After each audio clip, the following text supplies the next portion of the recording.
Olá, eu sou o professor Edgar Chipana. Nesta videoaula falaremos sobre os números reais. O conjunto dos números reais é munido de duas operações, chamadas de adição e multiplicação, as quais cumprem as condições abaixo. Para todo x e y em R, temos que a adição entre x e y e a multiplicação entre x com y, ambos pertencem a R. Com estas operações, o conjunto R satisfaz os seguintes axiomas de corpo: a associatividade, a comutatividade,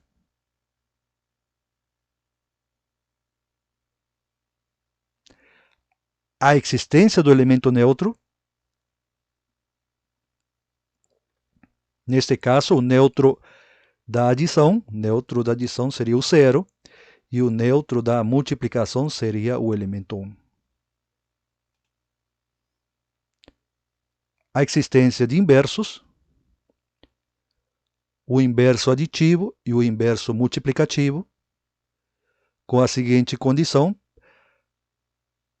para todo x real e para todo y real, não incluindo o elemento nulo, existe o inverso aditivo, que vamos chamar de menos x, que é o simétrico de x, e o inverso multiplicativo, que vamos denotar como y menos 1, elevado a menos 1. De tal forma que x mais seu inverso aditivo, ele fica igual a zero. E o y vezes o seu inverso multiplicativo é igual a 1.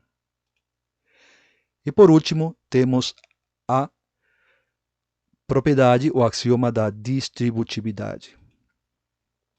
Okay? Ele associa a multiplicação e a soma, no caso, 3 elementos reais. Né? Em R existe um subconjunto chamado conjunto dos números positivos, denotado por R+, e cumprem as seguintes condições. Dois elementos em R+, a sua soma tem que estar em R+, e a sua multiplicação também. Dado um elemento real qualquer, 3 alternativas ou 3 situações são possíveis. O x é o elemento nulo, o x é um número positivo, ou menos x é um número positivo. Com estas condições, podemos já definir o conjunto dos números negativos, que ela se caracteriza por conter os elementos simétricos de x, onde o x pertence ao conjunto dos números positivos. Sendo assim, podemos caracterizar o conjunto dos números reais como sendo a união do conjunto dos números reais positivos, os reais negativos e o elemento neutro aditivo. Definição. Diremos que x é menor do que y, denotado através deste símbolo, se o y menos x for um real positivo.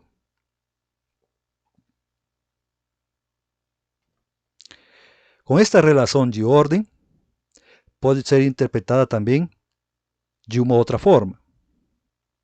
Se x é menor do que y, existe então um número positivo, um número real positivo, que somado com x mais p, fica igual a o y.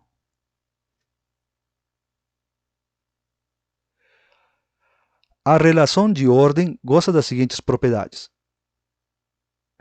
transitividade. X menor do que y e y menor do que z implica em x menor do que z. A tricotomia. Dado dois elementos em R, três situações podem acontecer. Ou os dois elementos são iguais, ou x é menor do que y, ou y é menor do que x. A monotonicidade da adição. Se x é menor do que y, esta relação se mantém quando adicionamos qualquer número real. Quer dizer, para todo R, x mais c vai ser menor do que y mais c. A propriedade da monotonicidade da multiplicação. Dado um x menor do que um y, números reais, se multiplicarmos por um número positivo, essa relação também se mantém. X multiplicado com z vai ser menor ou igual do que y multiplicado por z. A seguir, temos a definição do valor absoluto de x, ou módulo de x. Ele vai ser igual a x se o x for maior do que zero, vai ser zero se x for igual a zero, ou vai ser menos x se o x for negativo. O módulo de x também pode ser definido de outra forma. O módulo de x é o máximo entre o menos x e o x. Algebricamente, também podemos ter outra definição. O módulo de x é igual a raiz quadrada de x ao quadrado. Logo a seguir, temos umas outras duas expressões retiradas justamente da definição de módulo. Para todo x real, esta relação sempre acontece. O x é maior ou igual do que menos seu módulo e menor ou igual do que o módulo dele. Dado um A positivo ou nulo, se o módulo de x é menor ou igual do que esse número, então essa relação é se somente se, menos A é menor ou igual do que x, que por sua vez é menor ou igual do que A.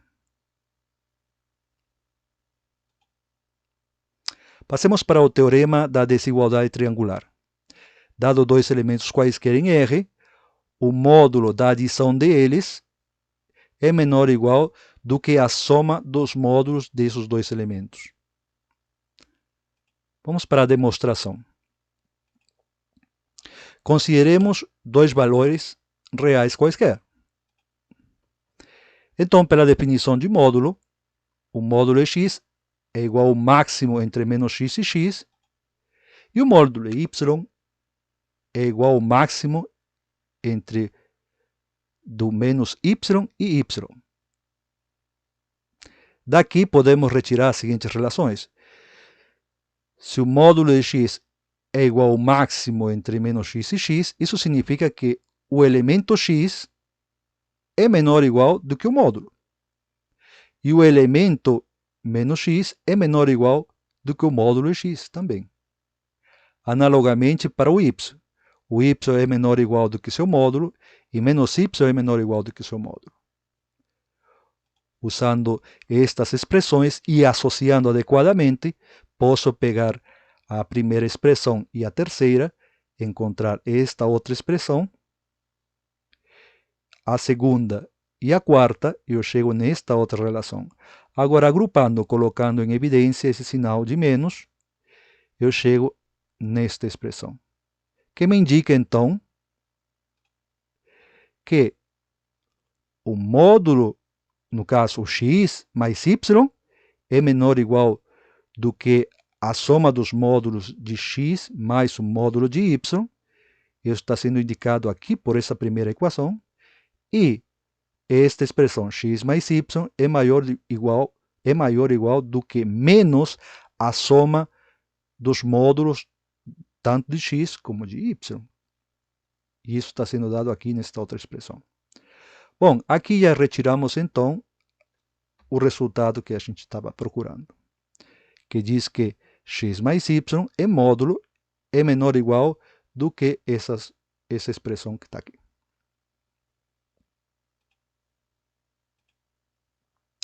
Vamos para um exercício que é um resultado direto. É uma segunda inequação, desigualdade triangular, né, que existe, que se deriva da primeira, da principal, que fala sobre a diferença. X menos y é maior ou igual do que a diferença dos módulos dos elementos. Então vamos lá. Tomemos x, um número real qualquer. Podemos escrever x como sendo x menos y mais y, para qualquer y. Usando esta relação e usando a desigualdade triangular anterior, eu posso dizer que isso aqui é menor ou igual do que a soma do módulo de x menos y mais o módulo de y.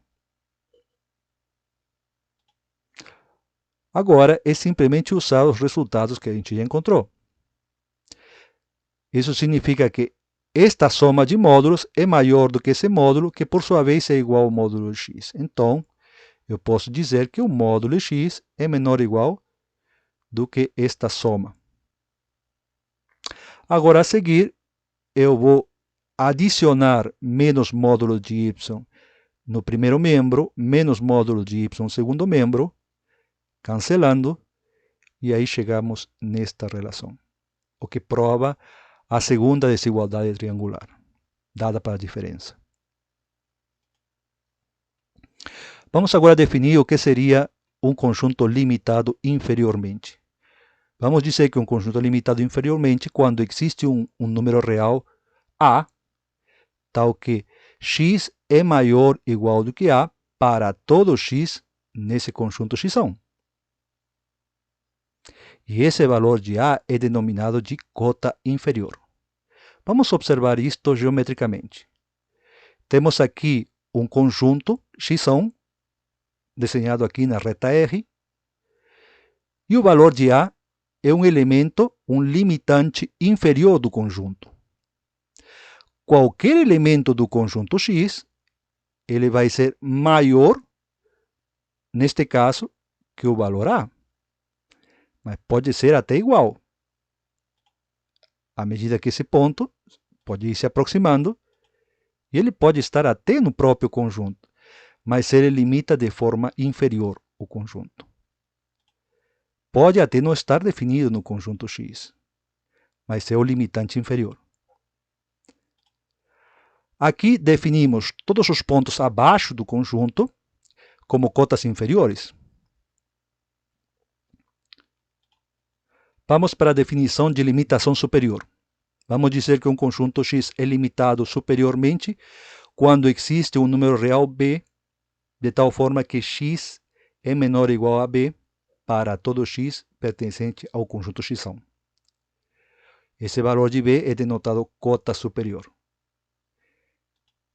Analogamente ao caso anterior, vamos desenhar aqui um conjunto x1 na reta R e um elemento que vai limitar todos os elementos do conjunto x1.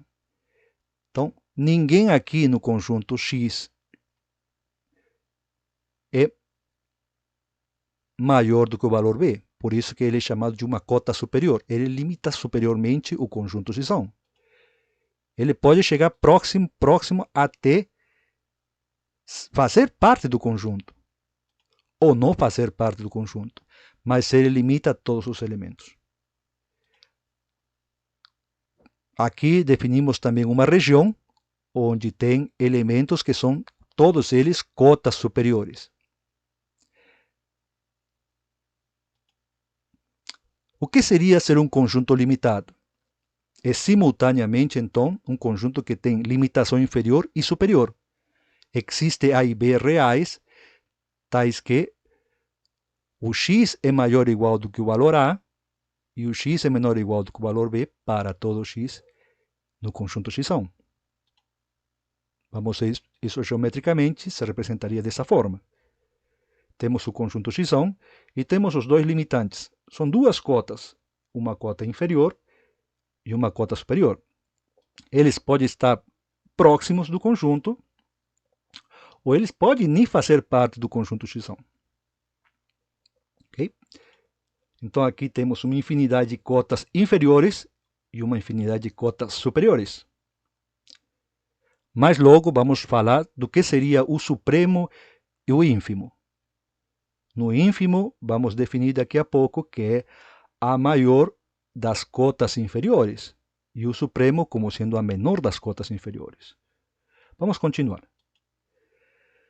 Bom, tomando K como sendo o máximo entre o módulo de A e o módulo de B, estamos maximizando, podemos pegar um intervalo muito maior aqui, em volta do conjunto X, e definir que este conjunto X1 vai estar delimitado pelo valor K. Então, é uma outra definição também sobre a limitação de um conjunto. X1 contido em R é limitado somente se existe algum número K positivo, tal que o módulo de X é menor ou igual do que esse K para todo X pertencente ao conjunto X1. Okay? Se a gente abre esse módulo, é óbvio que aqui vamos ter que X é maior ou igual do que menos K e menor ou igual do que K. O que significa ser limitado. Tá? Então tem essa outra forma de definir também o conjunto limitado. Vamos agora caracterizar o que seria o ínfimo de um conjunto. Então consideremos um conjunto X real no vazio, limitado inferiormente. Um conjunto A, um número A, é denominado ínfimo, denotado com ínf de x, quando é a maior das cotas inferiores. Okay? É a maior das cotas inferiores. Isto é, uma outra forma de caracterizar o ínfimo, agora através de épsilons. O ínf de x é igual a esse asinho se para todo épsilon maior do que zero existe um elemento x no conjunto x1, tal que o x é maior ou igual do que A, menor ou igual do que A mais epsilon. Vamos tentar entender isso geometricamente. Estamos aqui diante de um conjunto X real e vamos observar se o A é o ínfimo. Acabamos de falar agora há pouco, né, que aqui temos uma região que contém as cotas inferiores.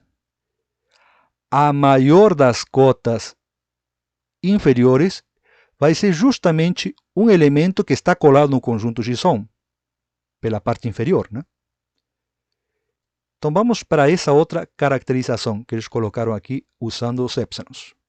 Isso significa que para todo intervalo que você gere, para todo épsilon, qualquer seu intervalo que você pegue aqui em volta do ponto A, sempre vai existir um elemento X entre o intervalo A e A mais epsilon, podendo ser o valor A. Então aqui vai aparecer um elemento X que está entre A e A mais epsilon. Geometricamente é fácil enxergar. Qualquer seja o intervalo que você pegue, sempre vai existir um elemento de X, porque automaticamente, como o ponto A está colado no conjunto X, quando você pega um intervalo, vai existir um elemento do conjunto X1 que está entre A e A mais epsilon, podendo ser o A, quando aqui está fechado. Mas quando aqui está aberto, ele não vai ter o valor de igualdade, mas vai estar entre o A e o A mais epsilon, que esta é a nossa condição para ser chamado de ínfimo. Então, o ponto A é o ínfimo desse conjunto, porque qualquer seja o intervalo que você pegue em volta do ponto A, sempre vai ser possível de encontrar um elemento x em x1 que esteja no intervalo A e A mais epsilon. sempre você vai ter alguma interseção com o conjunto X.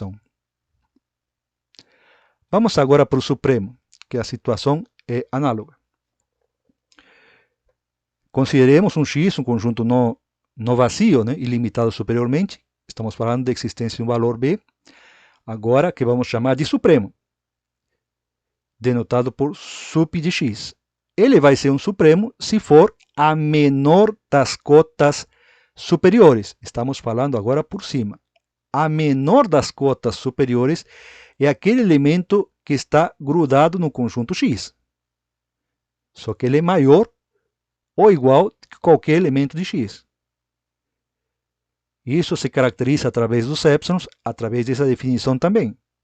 Para todo epsilon maior do que zero, existe um x pertencente ao x, tal que b menos epsilon é menor do que x, que é menor ou igual do que b. Bom, como se interpreta isso? Geometricamente, estamos aqui diante de um conjunto real, x, e aqui estamos pegando um epsilon. Para todo epsilon que a gente pegue, qualquer seja o intervalo que a gente pegue em volta do ponto B, que é o nosso supremo, que a gente está considerando como sendo o supremo, qualquer seja esse intervalo, sempre vai ser possível de encontrar um elemento de x do conjunto aqui entre b menos epsilon e o valor de b. Esse elemento é do conjunto x. Qualquer seja o epsilon maior do que zero, qualquer seja o intervalo que você pegue em volta do ponto B, sempre vai ser possível encontrar um elemento x de x, um elemento do conjunto x, de tal forma que ele vai estar entre b menos epsilon e b. Okay? Isso significa que qualquer intervalo sempre vai ter uma interseção com o conjunto x. Por isso é definido como sendo seu supremo, porque ele é a menor das cotas superiores e está colado no conjunto x. É o supremo. Vamos agora para alguns exercícios. Encontre o supremo, o ínfimo, o máximo, o mínimo dos seguintes conjuntos. Consideremos aqui o primeiro exemplo, o conjunto A, dado por um intervalo aberto em 1 até o 4 fechado. Okay? Vamos responder. Esse conjunto possui o seu ínfimo, que vale 1, possui o supremo, que vale 4. Não existe o mínimo, porque o mínimo ele tem que estar no conjunto, não existe o mínimo. Mas ele possui máximo, que vale 4. Vamos agora justificar por que o ínfimo de A vale 1 e por que o supremo de A vale 4. Vamos para a nossa justificativa. Para justificar, eu preciso lembrar novamente essa definição que foi dada através dos épsilons. Para todo epsilon maior do que zero, existe um elemento no conjunto tal que esse elemento tem que estar entre A e A mais epsilon. Então vamos transportar agora para o conjunto A. Como ficaria isso? Para todo epsilon maior do que zero, existe um elemento no conjunto x. Aqui vai ser o conjunto A, tal que o valor de A, que no nosso caso aqui é o valor 1, ele fica menor ou igual do que x, que por sua vez é menor do que 1 mais epsilon. Graficamente seria isso. Estamos aqui diante do intervalo aberto no 1, fechado no 4, e aí não temos o valor 1, está aberto no 1. Então, no entanto, estamos criando um intervalo de tamanho epsilon e devemos provar que sempre vai existir um elemento aqui que pertença ao conjunto A e está entre 1 e 1 mais epsilon. Então, intuitivamente, a gente pode pensar em pegar o ponto médio. Se eu tenho o valor 1 e aqui eu tenho um ponto uma expressão 1 mais epsilon, eu posso pegar o ponto médio entre os dois, que não é nada mais do que a soma dividido por 2. E esse seria sempre o elemento que vai estar no conjunto A. Qualquer seja o tamanho do intervalo, sempre você vai encontrar o ponto médio, mas esse mecanismo funciona se o raio do epsilon varia de 0 até o tamanho aqui, que seria 3, né? Porque de 1 a 4 tem uma distância de 3 unidades. Então, por isso colocamos o epsilon. Para epsilon maior do que 0, menor ou igual do que 3, basta tomar o ponto médio. Isto é, basta tomar x igual a epsilon mais 2 sobre 2, que é a soma dos extremos, né? Somamos 1 com mais 1 mais epsilon, vai dar epsilon mais 2 e divide por 2, né? Okay? Então, aqui isso prova que realmente sempre vai ter um ponto do conjunto onde isso vai acontecer. E se o epsilon for maior do que 3? Se o epsilon for maior do que 3, estamos falando então de um intervalo tão grande que ele até contém todos os elementos de A. Então, isso aqui sempre vai ser satisfeito, já que a gente precisa de um elemento, pelo menos, do conjunto ação. Se eu coloco um epsilon bem maior, eu vou ter todos os elementos do conjunto A dentro do intervalo 1 a 1 mais epsilon. Então, aqui tem uma infinidade. Vamos agora para justificar a existência do supremo como sendo 4. Vamos para a definição também. Aqui eu tenho que provar que para todo epsilon existe um x pertencente ao x, tal que o x é maior do que b menos epsilon, menor ou igual do que b. Então, ajustando para nosso conjunto aqui, o que queremos dizer é que devemos provar que para todo epsilon maior do que 0 exista um x pertencente ao conjunto ação. Quem seria esse x? A gente vai exibir qual seria esse valor. Tal que, aí o valor de b, no caso, é 4. Então, 4 menos epsilon é menor do que x, que é menor ou igual do que o valor de 4. Uso o mesmo mecanismo. Posso usar o mecanismo, né? Se eu pego um intervalo de tamanho epsilon, vou encontrar então um intervalo de 4 menos epsilon a 4, e aqui tem que aparecer um elemento do conjunto A.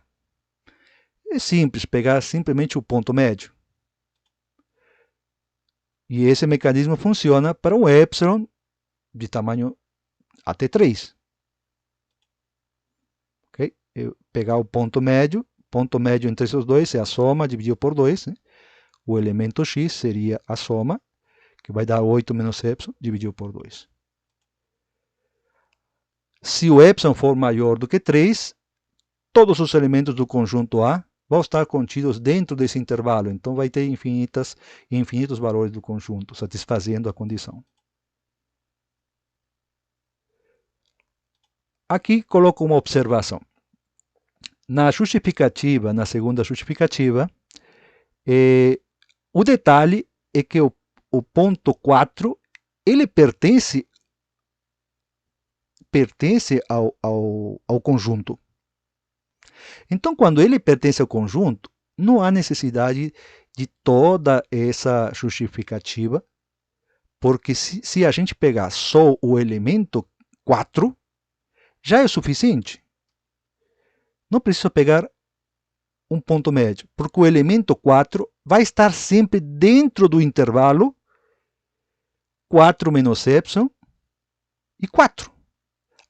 Tem que existir algum elemento x, como está escrito aqui, do conjunto A, que tem que estar entre o valor 4 menos epsilon e 4, podendo ser igual. Então, se eu seleciono o valor 4, já está demonstrado e justificado. Ok? Então, aqui não havia necessidade de justificar tanto, né? Aqui basta dizer o seguinte, basta tomar apenas x igual a 4, pois o 4 pertence ao conjunto A, e para todo epsilon, o 4 é maior do que 4 menos epsilon e menor ou igual do que 4. Veja bem, isso só acontece porque o ponto 4 está no conjunto. Se aqui fosse aberto, no 4, eu não poderia usar esta argumentação. Aí prevalece a argumentação que deixamos aqui anteriormente, né? Ok? Vamos para o segundo exercício. Aqui fala sobre inf de b é igual a menos 2. Não possui supremo porque é ilimitado. Né? Não possui mínimo porque é aberto. Nem possui máximo também porque é ilimitado. Então apenas possui o ínfimo. E para justificar isso, segue o mesmo critério. Né? Através dos épsilons, a gente pega esta expressão. Para todo epsilon tem que existir um elemento x no conjunto B, de tal forma que, né, o ponto seria o x tem que ser maior ou igual que menos 2, menor do que menos 2 mais epsilon. E aí eu pego simplesmente o ponto médio. Né? É mais do que suficiente. Okay? O detalhe, se aqui fosse fechado, se fosse intervalo fechado em menos 2, não haveria necessidade de fazer isso, basta dizer que o x é o elemento menos 2, ele vai estar sempre em esse intervalo entre menos 2 e menos 2 mais epsilon, podendo ser igual a menos 2. Mas no caso, o menos 2 não faz parte do conjunto B. Por isso, há necessidade de citar esta justificativa. Já para o último exercício, temos um conjunto finito com 4 elementos. Aqui podemos destacar que o ínfimo é o valor 2, o supremo é o valor 8, e aqui temos o mínimo, também é 2, e o máximo é 8. E a justificativa é aquela que anteriormente a gente estava comentando, que basta pegar o próprio ponto 2, fazendo comparação com o que tem aqui anteriormente, o próprio ponto 2 está no intervalo entre menos 2, maior ou igual, e menos 2 mais epsilon. Okay? Então, aqui a demonstração segue naturalmente. Vamos para outra definição. O conjunto ordenado X é dito completo se todo subconjunto não vazio dele, limitado superiormente, possui supremo. Aí se coloca a caracterização do que é um conjunto ordenado. E aí vem o axioma do supremo, que ele diz que todo conjunto não vazio de números reais, limitado superiormente, ele possui supremo. Então, o conjunto dos números reais é um corpo ordenado e completo. Decorre do axioma do supremo o axioma do ínfimo, que se temos um conjunto não vazio limitado inferiormente, ele vai possuir ínfimo. Para demonstrar isso, ou justificar essa argumentação, basta pegar o simétrico dos elementos deste conjunto limitado superiormente. Né? Se eu pego o simétrico, se ele é limitado superiormente, através do conjunto x, se eu pego o simétrico deles, eu vou ter a limitação inferior. Então, a definição procede. Por último, vamos ter aqui o teorema, que nos leva à propriedade arquimediana. Tá? 3 resultados muito utilizados no nosso curso de análise. E o primeiro diz assim: o conjunto dos números naturais não é limitado superiormente. O ínfimo do conjunto x, definido como sendo 1 sobre n, tal que n é natural, o ínfimo é igual a 0. Por último, quaisquer dois valores reais positivos, onde A é diferente de 0, existe sempre um número natural n0, tal que n0 vezes A fica maior do que B. Isto chamamos de propriedade arquimediana.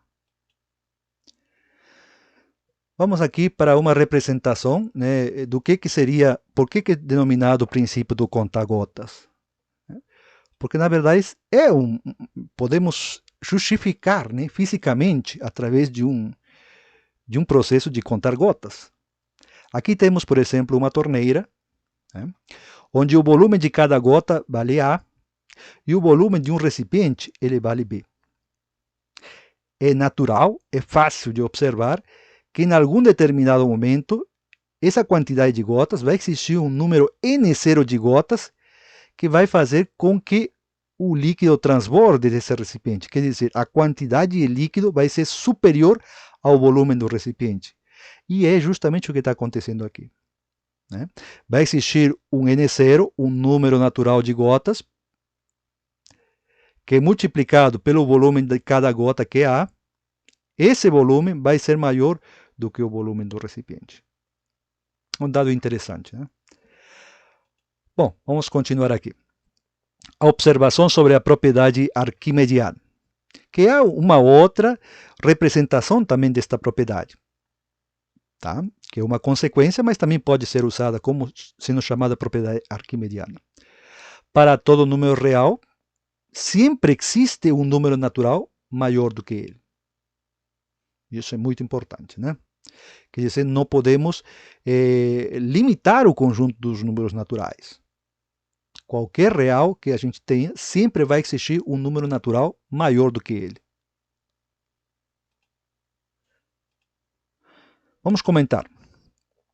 Segundo o teorema anterior, temos que qualquer dois valores reais positivos, onde A é diferente de zero, existe um N0, tal que N0 vezes A é maior do que o valor B.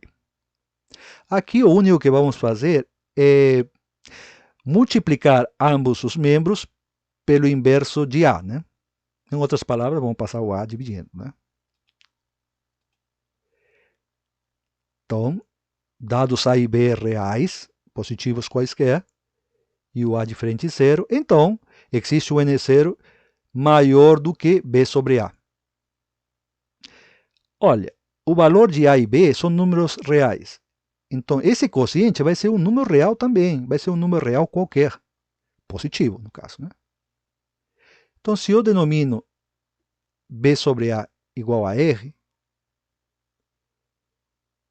eu consigo a seguinte expressão. Então, em vez de falar de A e B em R+, eu posso falar que, dado um número real positivo, existe sempre um número N0 natural, tal que o N0 é maior do que esse número real. Aqui praticamente já está concluído aquela observação que a gente falou. Só que está faltando os números negativos. Mas é evidente que nos negativos, e até incluindo um número nulo, né, qualquer número natural sempre vai ser maior do que qualquer número negativo real, ou até elemento nulo, né, maior ou igual, no caso, né. Tudo bem? E aí fecha justamente com a nossa representação, né. Aqui no caso, veja bem, aqui está falando o conjunto dos números reais negativos, incluindo zero, né, para fechar todo o nosso raciocínio.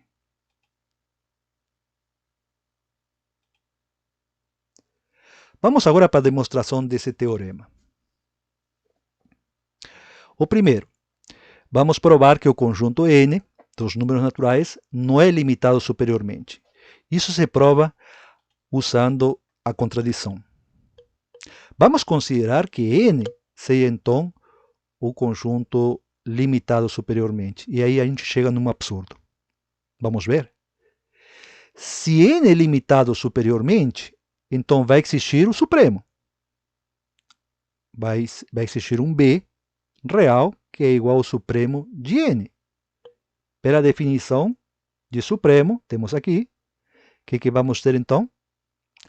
Vamos lá. Para todo epsilon maior do que zero, existe um N0 natural, tal que o N0, o elemento desse conjunto, existe um elemento do conjunto N, que aqui seria, chamamos de x, aqui elemento vamos chamar, existe o N0 do conjunto N, que é o nosso conjunto dos números naturais, que ele é maior do que B menos epsilon e menor ou igual do que B. Até aí, Tudo bem, a gente retira esta afirmação a partir da condição do conjunto N ser limitado superiormente. E isto acontece para todo epsilon maior do que zero. Se eu colocar epsilon igual a 1, também tem que acontecer. Só que para epsilon igual a 1, a relação vai ser, então, b menos 1, vai existir um n0, tal que b menos 1 é menor ou igual do que b. Aqui,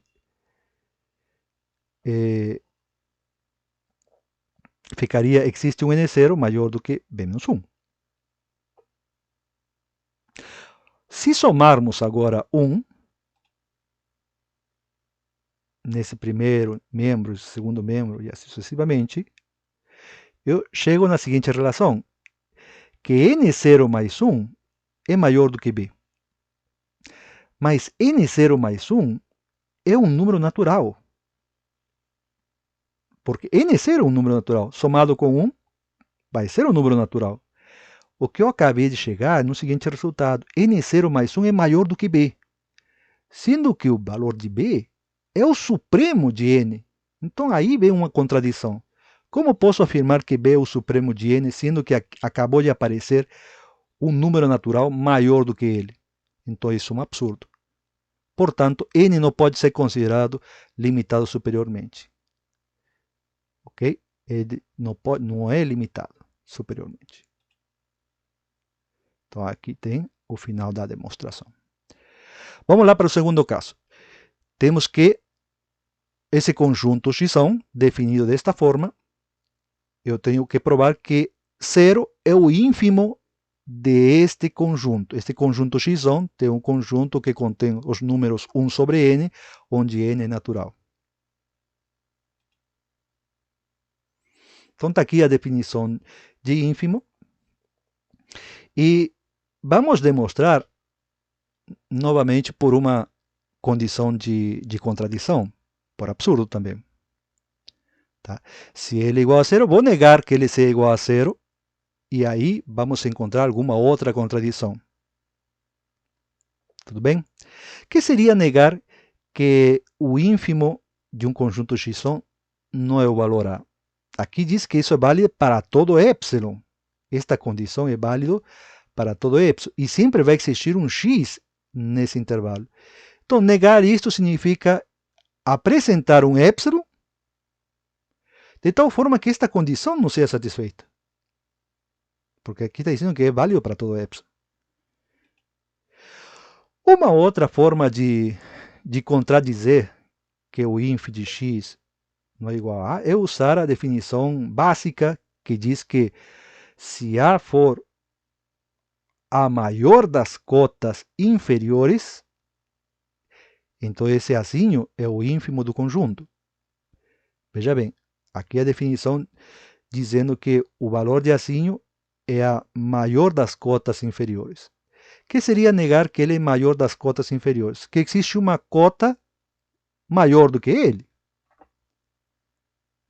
Então, usando esta outra definição, talvez a gente consiga resolver de forma mais simples, mas é análogo também. Podemos usar de cima também. Então, vamos supor que exista um outro valor C,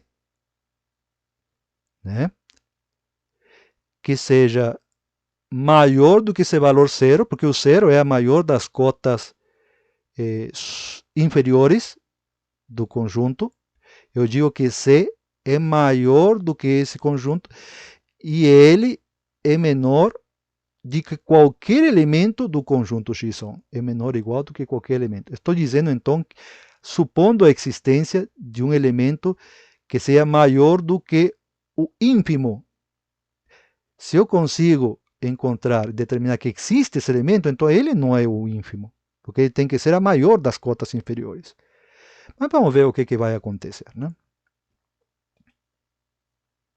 Bom, aqui só passando, multiplicando por n, né? Aí eu tenho, ou trocando de posição, se a gente quiser falar assim, rapidamente, o n é menor ou igual do que 1 sobre c. Tá? Para todo n natural. Isto implica, então, que n é limitado superiormente. Como assim? Vamos lá. Eu estou afirmando que esta relação vale para todo n natural. Então, n é um número natural qualquer. Eu acabo chegando na seguinte conclusão, que existe um c maior do que zero, tal que para todo n, esse número sempre vai ser menor do que 1 sobre c. Esse 1 sobre c é um número qualquer real. Então, estou afirmando que qualquer número natural sempre vai ser menor do que algum elemento que a gente acabou de encontrar, que limita todos os números naturais. E isso é um absurdo. Ok? Portanto, eu não tenho como negar que ele não seja o ínfimo. Ele vai ser o ínfimo, então. Vamos para o último.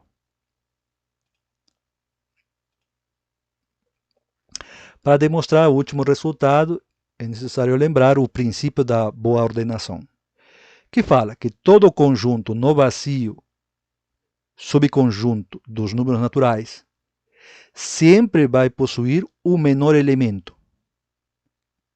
Quer dizer, existe sempre um n0 no conjunto A, tal que n0 é menor ou igual do que qualquer elemento desse conjunto. Esse é o princípio da boa ordenação. E precisamos dele para fazer essa demonstração final. Vamos lá. Segue do primeiro resultado que n não é limitado superiormente. Então, tomemos A e B reais positivos com A diferente de zero, e daí definamos o seguinte conjunto. Vamos tomar um conjunto A, como sendo um conjunto dos números naturais, tais que esse n é maior do que o valor de B sobre A. Okay? Então, eu pego dois elementos quaisquer em R e eu construo um conjunto A contido de números naturais que sejam maiores do que o quociente entre esses dois números. Como a gente observa, esse conjunto aqui é conjunto de elementos em N. Então, é um subconjunto dos números naturais. Pelo princípio da indução, vai existir sempre aqui o menor elemento. Então, pelo princípio, existe o menor elemento de A, isto é, existe alguém, o menor elemento que satisfaz essa condição. Existe um n0 natural, tal que n0 é maior do que B sobre A. Bom, isso podemos escrever da seguinte forma, n0 vezes A é maior do que B. Certo? E isso fecha o nosso resultado, porque qualquer seja o valor de A e B, estamos dizendo que existe um n0 natural, tal que n0 vezes A é maior do que B.